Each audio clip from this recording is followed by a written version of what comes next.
Selamat datang ke kupasan kali ini. Pernah tak anda pandang pokok yang tinggi dan terfikir, macam mana agaknya dia minum air dari tanah kan? Nampak macam mustahil.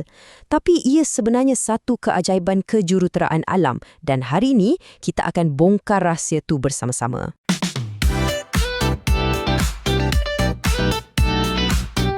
Inilah dia, soalan besar yang kita nak jawab. Cuba bayangkan, pokok ni tak ada jantung, tak ada pam mekanikal macam kita. Tapi, ia masih boleh gerakkan beratus-ratus liter air setiap hari dari akar sampai ke daun yang paling atas tu. Melawan graviti pula tu. Macam mana agaknya ia buat semua ni? Baiklah, jom kita mulakan. Rahsia dia sebenarnya terletak pada sistem pengangkutan dalaman tumbuhan. Kita panggil dia tisu vaskular. Senang cerita, bayangkan macam satu sistem lebuh raya yang super canggih. Dan lebuh raya ni ada dua lorong utama. Satu nama dia xylem, satu lagi phloem. Okey, apa beza dua ni? Senang je. Xylem ni ibarat paip air sehala. Tugas dia angkut air dan mineral dari akar terus naik ke atas. Manakala phloem pula, ni macam servis penghantaran makanan. Dia akan hantar gula, iaitu makanan yang terhasil dari fotosintesis dekat daun, ke semua bahagian pokok yang perlukan tenaga. Kalau kita tengok reka bentuk xylem ni, memang genius. Ia sebenarnya diperbuat daripada sel-sel yang dah mati. Jadi tengah-tengah dia kosong, macam straw. Tak ada apa yang halang laluan air. Dan dinding dia pula diperkuatkan dengan satu bahan super kuat, nama dia lignin. Benda ni lah yang pastikan paip ni tak kemek atau ranap walaupun bawah tekanan tinggi. Hebat kan? Phloem pula lain cerita. Dia ni sistem yang hidup. Tiup-tiup dia direka khas supaya ada banyak ruang untuk makanan lalu. Tapi, sel-sel tiup ni tak ada otak atau pusat kawalan sendiri. Jadi, dia perlukan bantuan.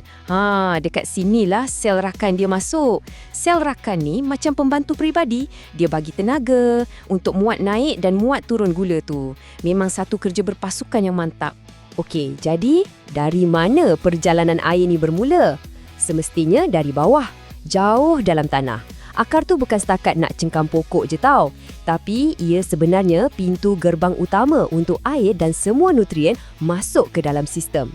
Air ni tak boleh terus lompat masuk dalam paip silem tu. Dia kena lalu beberapa lapisan sel dulu, macam lalu checkpoint. Mula-mula, dia masuk melalui rambut akar halus, lepas tu kena rentas epidermis, bergerak melalui cortex, tembus endodermis, barulah dia sampai ke lebuh raya utama tu, iaitu xylem. Setiap lapisan ni ada kerja dia, terutamanya untuk menapis dan kawal apa yang boleh masuk. Dan untuk lalu checkpoint tadi tu, air ada dua pilihan laluan. Satu laluan apoplas, yang ni macam jalan pintas, air menyelir ikut ruang antara dinding sel.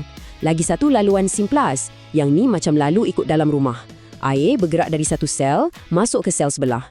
Kedua-dua cara ni sangat efisien untuk pastikan air sampai ke xylem. Okey, sekarang air dah selamat masuk dalam xylem dekat akar. Di sinilah bahagian yang paling menakjubkan bermula. Pendakian melawan graviti.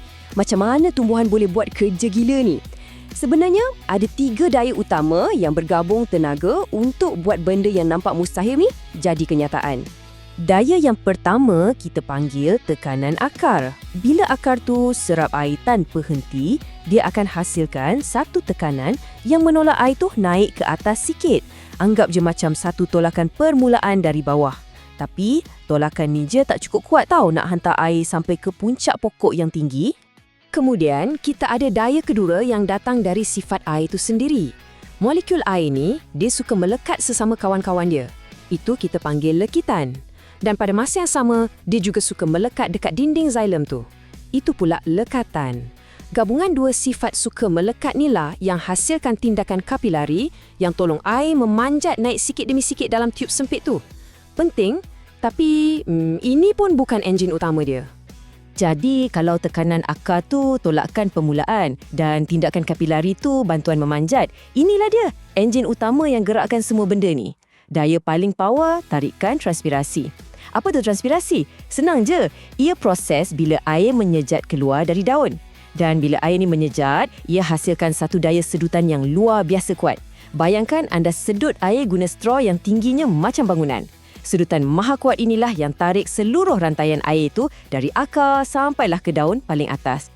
Okey, kita dah faham pasal transpirasi. Tapi anda tahu tak ada satu lagi cara tumbuhan keluarkan air? Proses ni tak ramai yang tahu. Nama dia gutasi. Dua-dua keluarkan air tapi cara dan sebabnya sangat berbeza. Jom kita bezakan. Anda mesti pernah nampak kan? Pagi-pagi ada titisan air dekat hujung daun. Automatik kita fikir, oh, embun. Tapi selalunya itu bukan embun. Sebaliknya, itu adalah hasil gutasi. Air tu sebenarnya datang dari dalam pokok tu sendiri. Beza dia memang ketara. Gutasi ni jadi waktu malam atau awal pagi masa tekanan akar tengah kuat. Dia tolak keluar air dalam bentuk titisan cecair melalui lubang khas dekat hujung daun. Transpirasi pula jadi waktu siang bila ada matahari dan angin. Dia keluarkan air dalam bentuk wap melalui liang stoma. Satu lagi, air gutasi tu ada mineral terlarut, manakala air transpirasi tu air tulen. Jadi, lain kali nampak titisan tu, anda dah tahu, itu bukan embun biasa.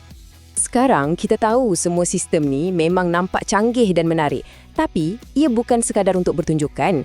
Ia sebenarnya adalah sistem sokongan hidup yang paling kritikal untuk tumbuhan. Tanpa sistem ni, senang cerita, pokok tu takkan hidup. Cuba bayangkan kalau transpirasi gagal berfungsi. Apa jadi?